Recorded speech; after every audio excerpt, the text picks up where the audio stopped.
I'm gonna get started. So, I'm just gonna go through some announcements. The last homework for chapter 1, the 1.2 homework, is due on Wednesday. The quiz was today in the SI session. You should have taken it. Or if you have accommodations, scheduled it with John. The significant figures worksheet. This worksheet is due Wednesday next week in class. If you haven't done, you can turn it in. I've graded the labs. Your lab grades are up. I was planning to hand them back during the next lab. The first homework for chapter 2 is due Wednesday of next week. The second one is due the week after that. If you haven't completed any of your assignments, you can request an extension. So I'll go show you what that looks like. So once you get into WebAssign,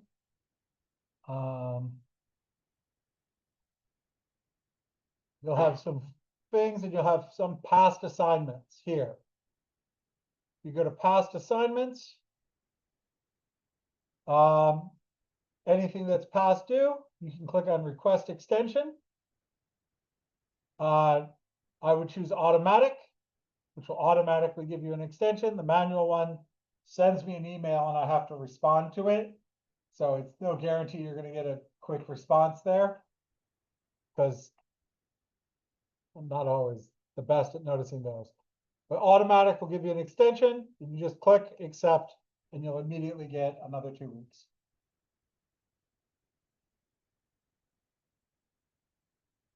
I just wanted to show how that actually looks. Let me close the student view.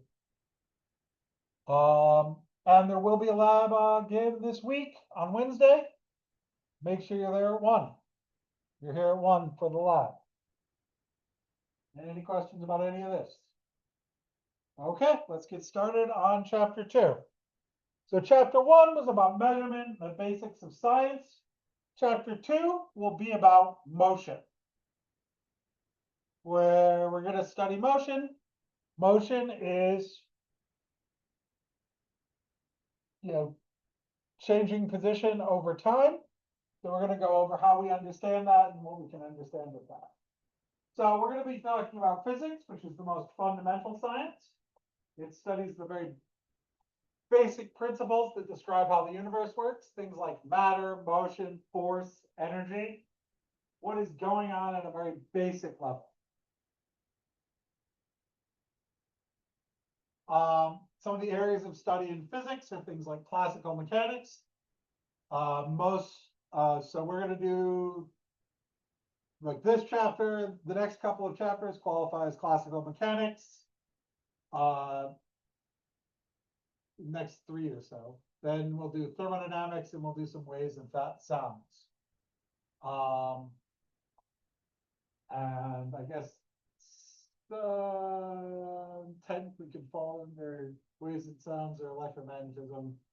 The last chapter will be good, probably. But it's really more on the wave side. But we're not. But some other things. There's electromagnetism. There's quantum mechanics. So classical mechanics is the study of motion and stuff. Motion, force, basic things at the scale of humans. Waves and sound are the study of waves and sound and things like that. Thermodynamics is the study of heat. Electromagnetism is the study of electricity and magnetism. Quantum mechanics is the study of the very small. Atomic and nuclear physics is the study of how atoms work and how the nucleus works. And relativity is the study of the very big, with very high speeds, very large scales. So it's sort of stuff that happens in astronomy. Okay. So motion. Motion is all over the place. It's everywhere. Things like walking, driving, flying, etc. And we're going to talk about how to, at some fundamental level, describe motion. Talk about exactly what sort of motion is going on. We're going to talk about speed, velocity, and acceleration. So speed is how fast you're going, velocity is how fast you're going in what direction, and acceleration is how your velocity is changing. That's sort of the way you can think about those. And there's two basic types of motion we'll discuss. You can have motion in a straight line or motion in a circle.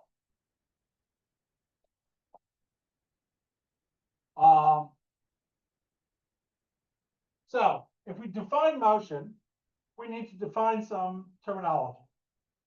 The position of an object is the location of that object. To talk about the position of something, you have to have some sort of reference, an origin. So if I wanted to talk about my position in this room, I would need to declare where I am measuring from, essentially. Let's say I decided that that corner over there was 0, 0. So I would be, I don't know, a couple meters this way. So I don't know, a couple meters in the positive X and maybe half a meter in the positive Y from 0, assuming positive X is this way and positive Y is that way. But I mean, it's arbitrary where you choose the directions as your, your axes. But to talk about it, you need some reference point in order to define the position of an object. Now, if an object is undergoing a continuous change in its position, that's motion. And to describe motion, well, we need to talk about how that position is changing. Well, the rate in time that it's changing is a useful thing to talk about.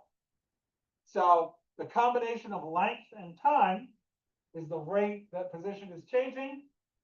That is what we use to describe motion. So that would be speed. The distance you travel over time is your speed. And so there are two distinct concepts in science between speed and velocity. For everyday people, you're going to use them like they're synonyms. But in physical science, speed and velocities are related but distinct meaning. Speed is how fast you're going. Direction doesn't matter. It's distance you travel over time. It only has a magnitude, so it is a scalar quantity. It does not have a direction. Velocity, on the other hand, is a vector and has both a magnitude and a direction. So speed would be something like a car going 80 kilometers per hour. Velocity would be a car going 80 kilometers per hour north. And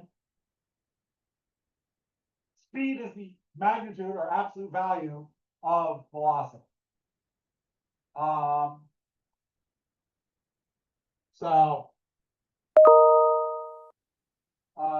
And also just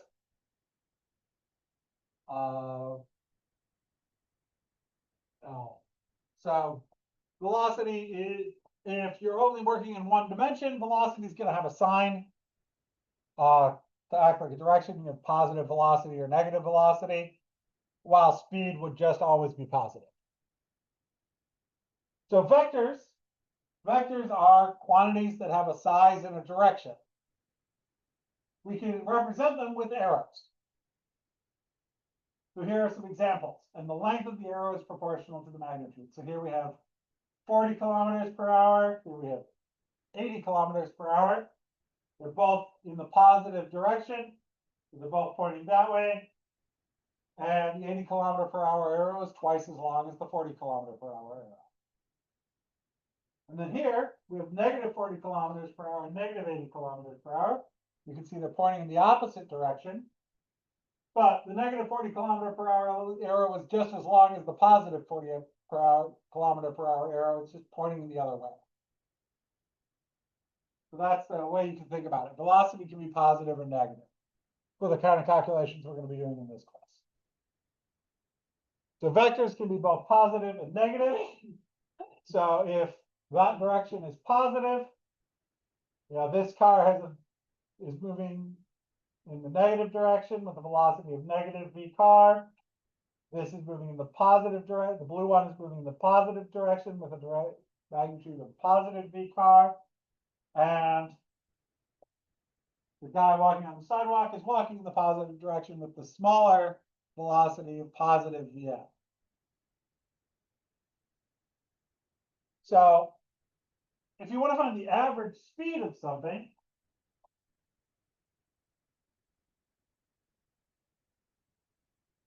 that will be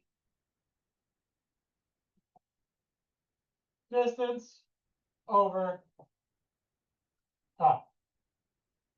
Distance traveled over the time it took to travel. And that's the actual path you took. So if I walked from here, 1, 2, 3, 4, 5, 6, 7, 8, 9, 10. That's about 10-ish meters that I just walked distance-wise. And it took me maybe 10 seconds. So my average speed would be something like 10 meters over 10 seconds, or 1 meter per second. Probably a little less than 10, but whatever. So distance here is the average path length traveled. The instantaneous speed, that's going to be the speed at any instant in time, if that delta t was very small. You can get that by looking at a speedometer. It's just how fast you're going at any one moment. Because, as I walk down here, my speed was varying because my pace isn't perfectly smooth.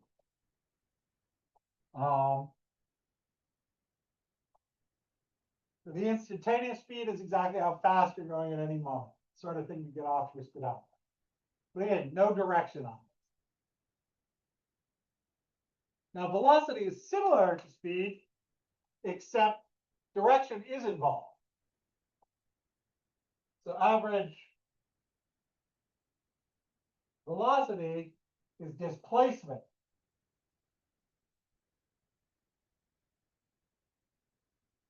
over time.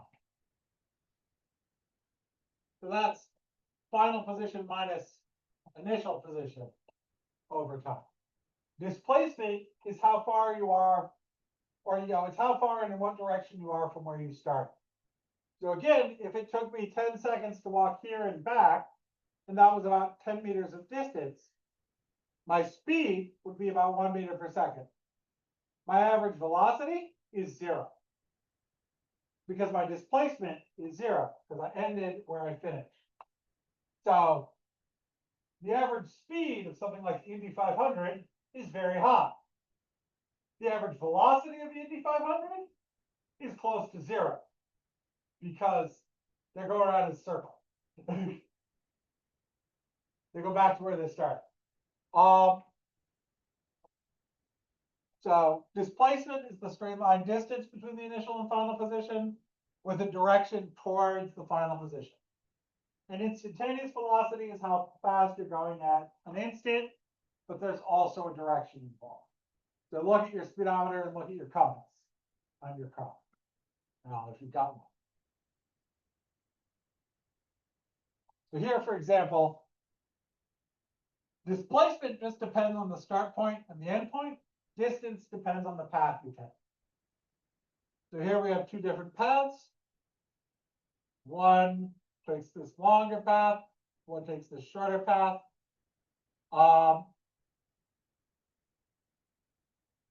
If you take, so this longer path would have a larger distance than this shorter path, but both paths have the same displacement. So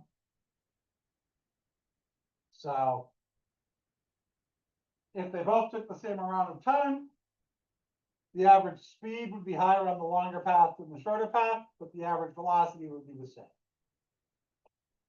So displacement is a vector. Sometimes you're going to need to add vectors. Very rarely in this class, but we should go over how it works. The way you add vectors is you connect things head to tail. So here we have a series of steps of movement. we can calculate the distance traveled walking along this path, and we can calculate the displacement. The distance traveled is 2 meters.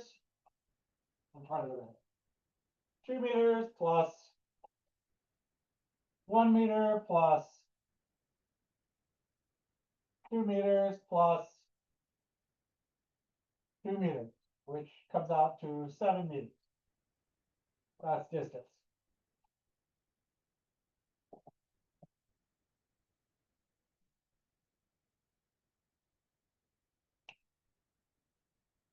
The displacement, you have to take the straight line distance here, and we can get that with the Pythagorean theorem. So if we make a right triangle, this is 4 meters, this is 3 meters, so this will be 5 meters. Here I have the actual math.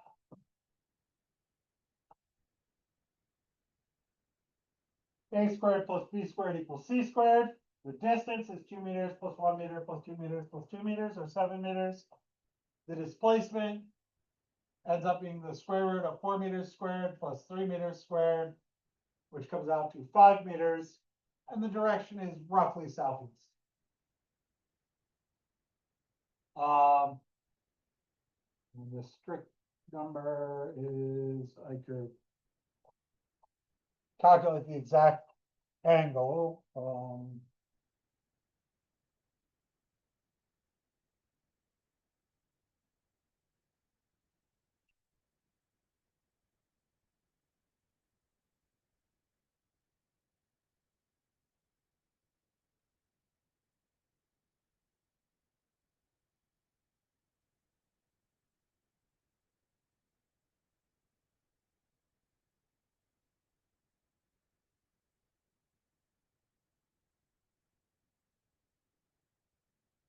But not quickly, so I'm not going to bother.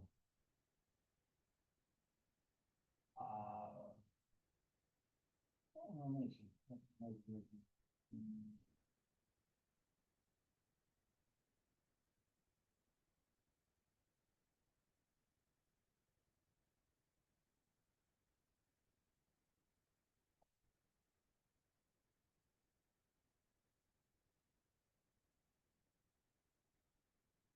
Okay, it's about 36, 37 degrees below the horizontal. You want the exact. But it's a 3, 4, 5 triangle. So that's distance versus displacement. There isn't one question on your homework where you need to do this. So the general idea is if you're adding vectors, you connect them head to tail. So vector A plus vector B, their sum A plus B goes from the start of A to the end of B. And if you have a vector and you want to figure out how far it is in the x direction and how far it is in the y direction, you can split it up along the axes. You're not going to have to do any detailed calculations here, but the general idea is that the total length of the vector is squared is going to be the x component squared plus the y component squared. You can use the Pythagorean theorem to find the total length. So here we have a car traveling along, and you can see that every second it travels 20 meters. So we want to describe the speed of this car. Well, our distance is 20 meters plus 20 meters plus 20 meters 4 times. Well, that's 80 meters. The time is 4 seconds from t equals 0 to t equals 4. So average velocity is distance over time. That's going to be 80 meters divided by 4 seconds, or 20 meters per second. What we're seeing right here, every second it goes 20 meters. So its speed is 20 meters per second. That's the average speed. And the velocity would be 20 meters per second in a direction. I'm going to assume this is going east, maybe? It's not clear from here what the direction is, but you could say this was, say, positive X. You just draw like an arrow with a, an axis, an X in the positive direction. So,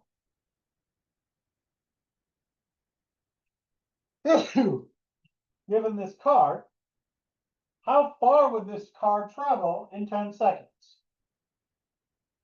So you know it's traveling 20 meters per second. Every second it travels 20 meters. So we can take this equation, velocity equals distance over time, and rearrange, or speed equals distance over time, and rearrange it. Multiply both sides by time, and we get speed times time equals distance. So 20 meters per second times 10 seconds. You can see the seconds cancel, and we're left with 200 meters. So this car will travel 200 meters in 10 seconds of time.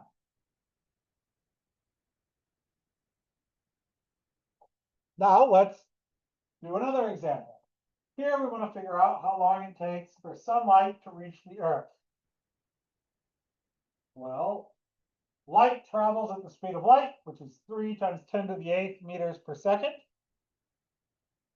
And the distance from the sun to the Earth is 1.5 times 10 to the 8th kilometers. So our first step is our speed is in meters per second, our distance is in kilometers. We need to convert one of these. Ideally, we want to convert our distance to meters. So everything is in the same units. So, well, a kilometer is 10 to the 3rd meters. So we multiply by 10 to the 3 to go from kilometers to meters. And we get 1.5 times 10 to the 11 meters. And if we rearrange to find t, velocity is distance over time. Well, we can multiply both sides by t and divide both sides by v. And we get time is distance over velocity. So time is distance over velocity. So 1.5 times 10 to the 11 meters divided by 3 times 10 to the 8 meters per second. Meters cancel.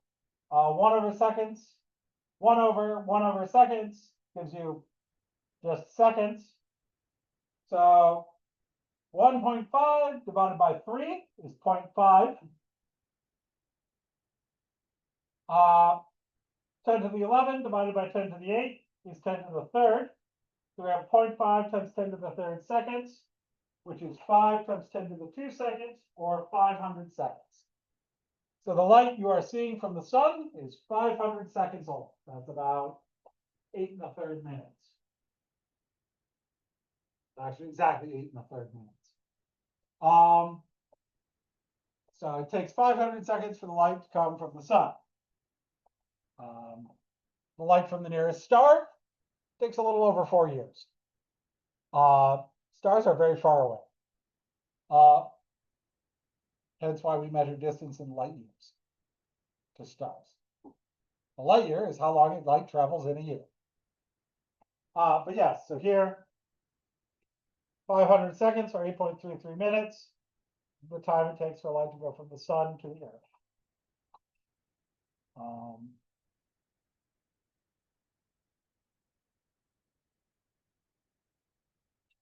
We can also work out how fast we're traveling around the sun. We want to figure out the average speed in miles per hour of the Earth revolving around the sun. Well, the time it takes to go around the sun, that's 365 days. And the Earth's radius is 9.30 times 10 to the 7 miles in miles. So we're going to need to convert 365 days to hours. So 365 days times 24 hours in a day is 8,760 hours. And the distance Well, the distance we travel is going to be going all the way around the circle. So the distance we travel is going to be the circumference of the circle, which is 2 pi times the radius. So 2 times pi, 2 times 3.14 times our radius, 9.3 times 10 to the 7 miles. So if we do that calculation, so here's our circle. We want to draw a circle, a picture for this. Distance is 2 times 3.14 times 9.3 times 10 to the 7 miles, divided by 8,760 hours. You get 0.00667 times 10 to the 7 miles per hour. If we adjust the decimal point, we get 6.67 times 10 to the 4 miles per hour, or 66,700 miles per hour. We can also work out how fast we're moving because of the rotation of the Earth, assuming we're at the equator. The radius of the Earth in miles is around 4,000 miles. The time it takes to make one rotation of the Earth is around 24 hours. So the circumference of the Earth is 2 pi times the radius, so 2 times 3.14 times 4,000 miles, about 25,120 miles. So we do 25,120 miles divided by 24 hours. We get 1,047 miles per hour. So we're going around the Earth at 1,047 miles per hour. We're going around the sun at 66,700 miles per hour. So here we have a problem. We have a car that travels 300 kilometers due north in 3.5 hours. What is the car's velocity in meters per second? So there's two approaches you can use to this. You can convert first, so you can find the car's distance or displacement and convert it to meters, and then the time and convert it to seconds. So useful conversion factor here is 1 hour is 3,600 seconds, or you can find the speed in kilometers per hour, and then it turns out 1 meter per second is 3.6 kilometers per hour. So that's 1 meter per second. If we do the conversion, 1 kilometer over 1,000 meters times 3,600 seconds over 1 hour gives us 3.6 kilometers per hour. So it's exactly 3.6 kilometers per hour.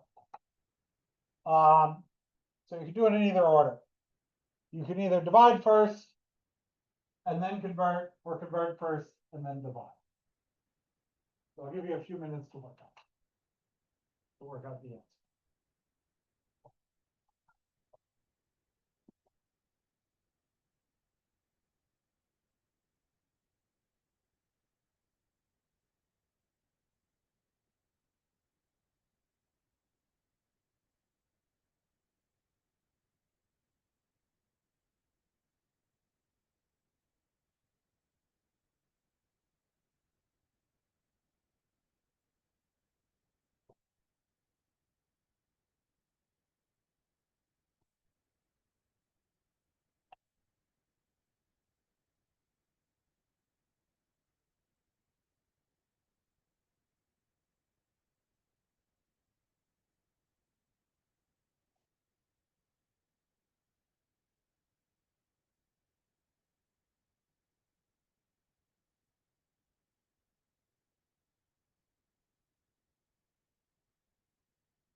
So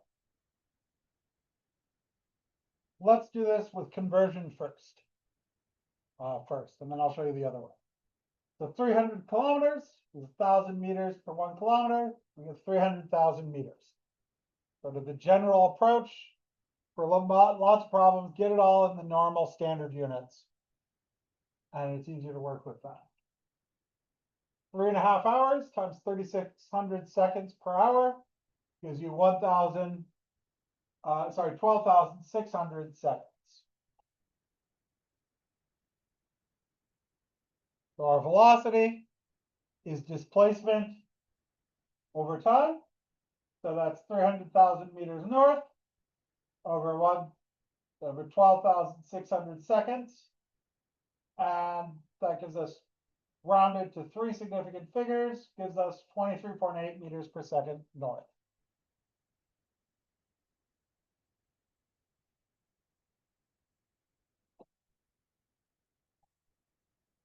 Because it's 3 significant figures from the 3.50 hours.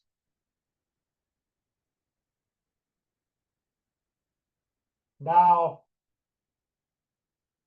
the other way, we can say 300 kilometers over 3.5 hours gives us 85.7 kilometers per hour. And we multiply by that by 1 meter per second per 3.6 kilometers per hour. So we divide by 3.6. And we also get 23.8 meters per second north. So this is the other way you can do it.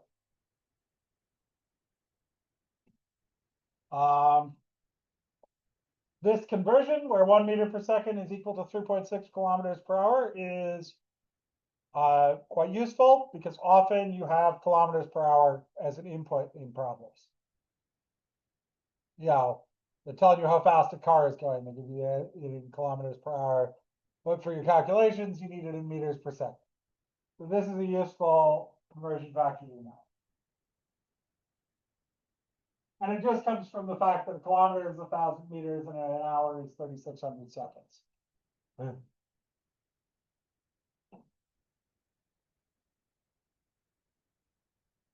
Everybody got this?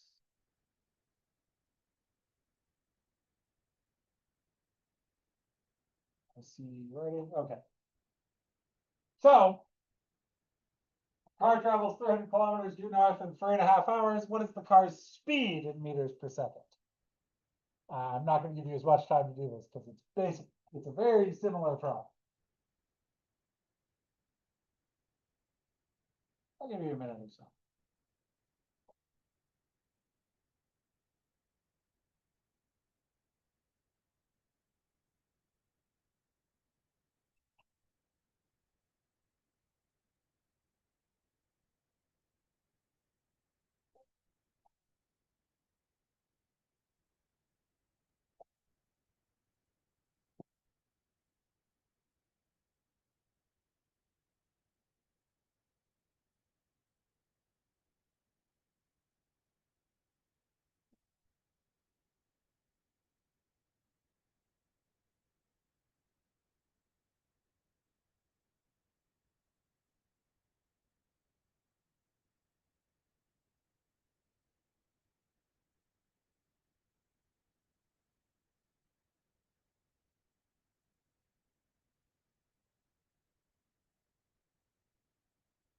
So this is basically the same as the last problem, except now direction doesn't matter. So again, 300 kilometers is 300,000 meters. 3.5 hours is 12,600 seconds. I don't know why I keep misreading that. So the speed is 300,000 meters divided by 12,600 seconds, or 23.8 meters per second. The only difference here, no direction. Bother doing the other way around because it's safer. So here, if we have a bullet that's traveling at 335 meters per second, that's honestly slow for a bullet. For 2.5 seconds, how far does it travel? Like, yeah, 335 meters per second is on the that's a slow bullet. It's probably a subsonic bullet, as opposed, most bullets are actually supersonic. Um, People who use subsonic bullets are people who are not very nice people. They try to avoid the sound fast bullets make. Or they're trying to not damage their ears as much as they practice, but that is why people have ears.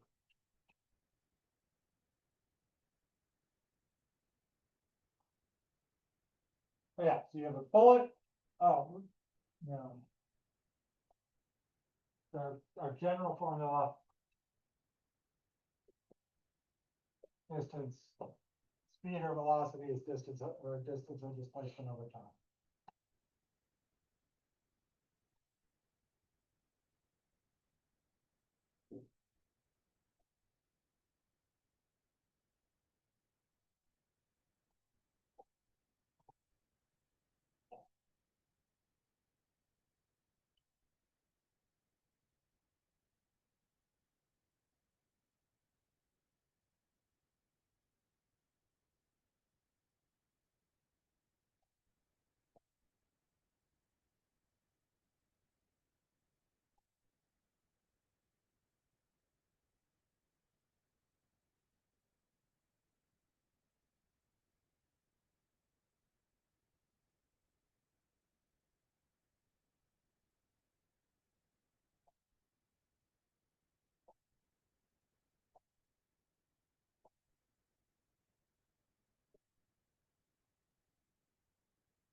So velocity is distance over time. Multiply both sides by time. Distance is velocity times time. Or speed times time. So that's 335 meters per second times 2.5 seconds, which is 837.5 meters, or 838 meters rounded to the appropriate number of significant figures. Because both of the inputs are 3 significant figures. If we want to figure out how far something is traveled when it's traveling at constant velocity, velocity times time.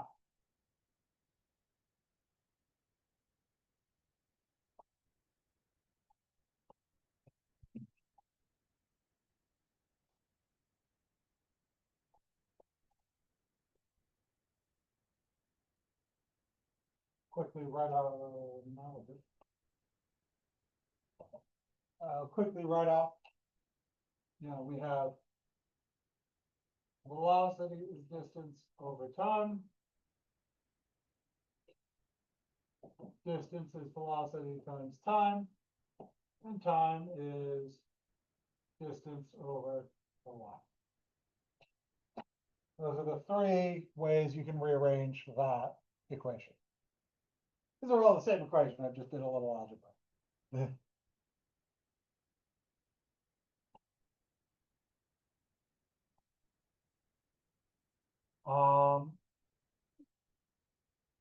So we still have some more time, so I'm going to cover a little more. Because the one we didn't cover is to figure out how much time it took to travel a distance. But so the time it takes to travel a distance is just the distance over the time. So if you're going at 30 meters per second over a distance of 900 meters, that will be yeah.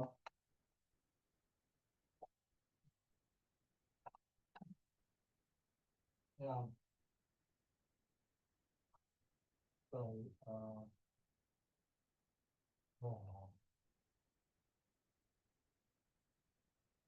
time is velocity over, sorry, it's distance over velocity. So if you were, how long does it take to travel 900 meters at 30 meters per second? 900 divided by 30 is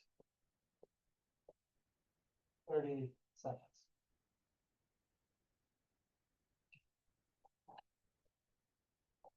So that's the last sort of way we can have velocity.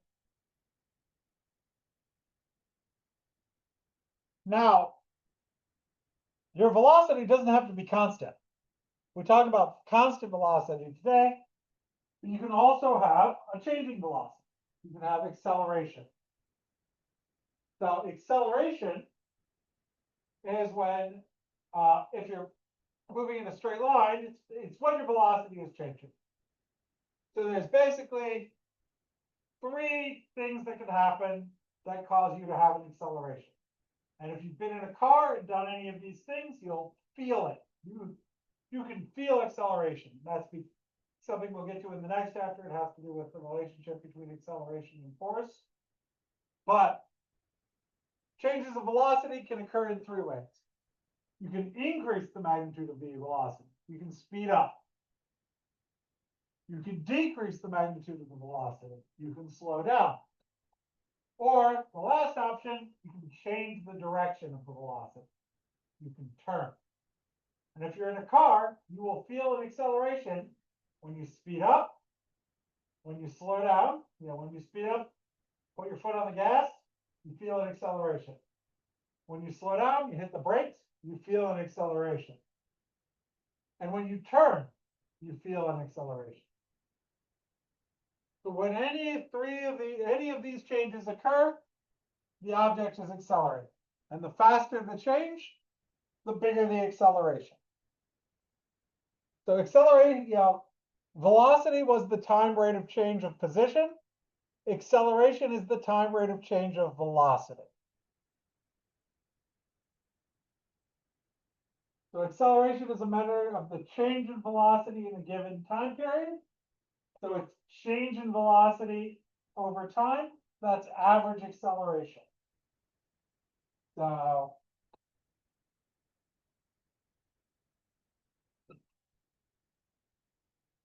average or just acceleration, is change in velocity over time. Well,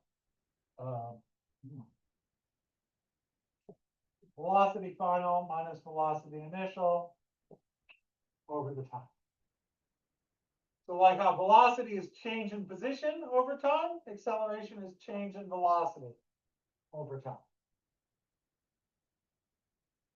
The units of acceleration, well, velocity was meters per second.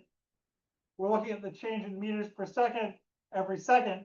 So it's meters per second per second. And it turns out you can just write that as meters per second squared. So the units are meters over seconds squared. And we're going to limit ourselves to constant acceleration. We're not going to deal with changing acceleration. There is a term for changing acceleration. The rate of change of acceleration is jerk. The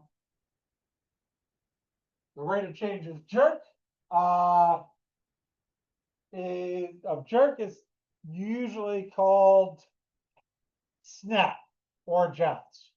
There's two different naming schemes. If it is called snap, the rate of change of snap is crackle, and the rate of change of crackle is pop, because somebody thought they were clever. And that ad for Rice Krispies has been around forever.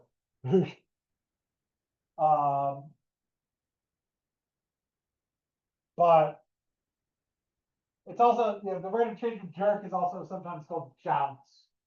I mean, there isn't usually a term beyond that.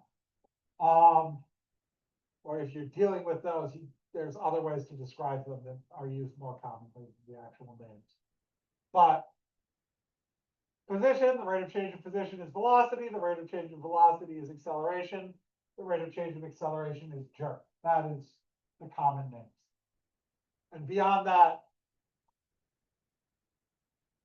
you get into funny names. But jerk does actually get used when people are talking about, because it turns out sudden changes in acceleration where jerk is high are really unpleasant. It's part of why roller coaster loops are not circles. Now,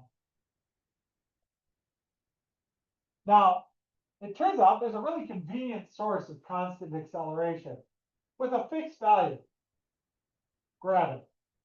Falling objects, neglecting air resistance, all fall with a constant acceleration of 9.8 meters per second squared down.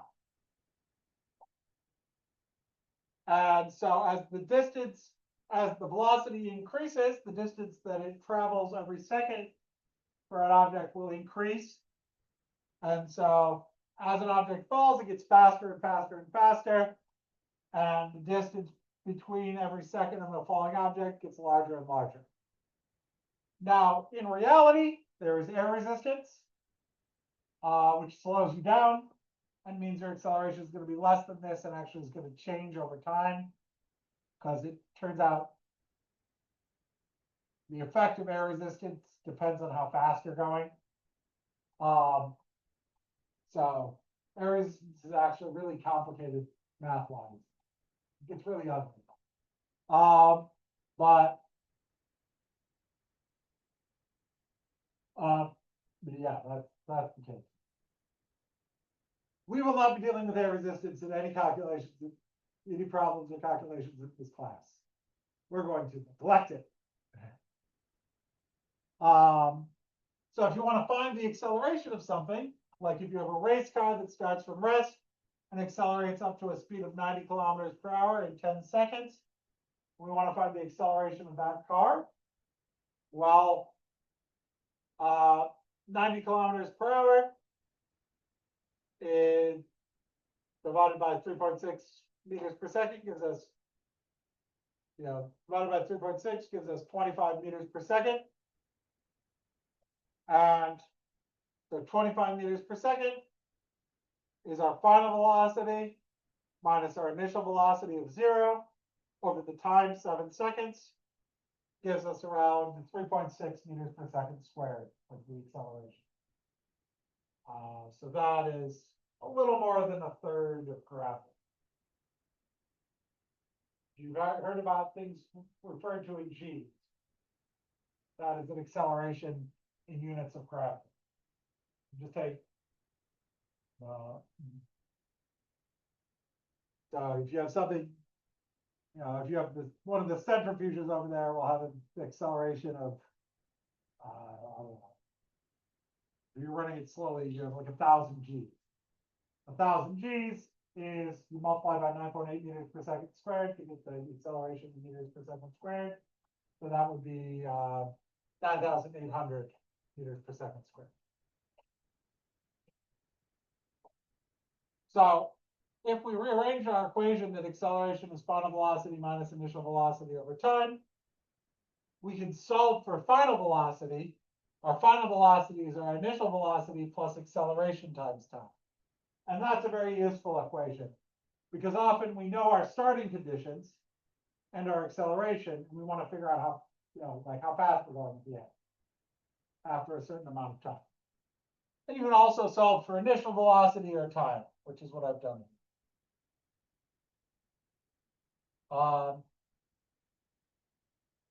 And I think I'll stop there for today. So we'll go back over this and go back over acceleration on Wednesday. We'll continue on with chapter 2 and keep going. So have a nice day. I'll see you on Wednesday later this week.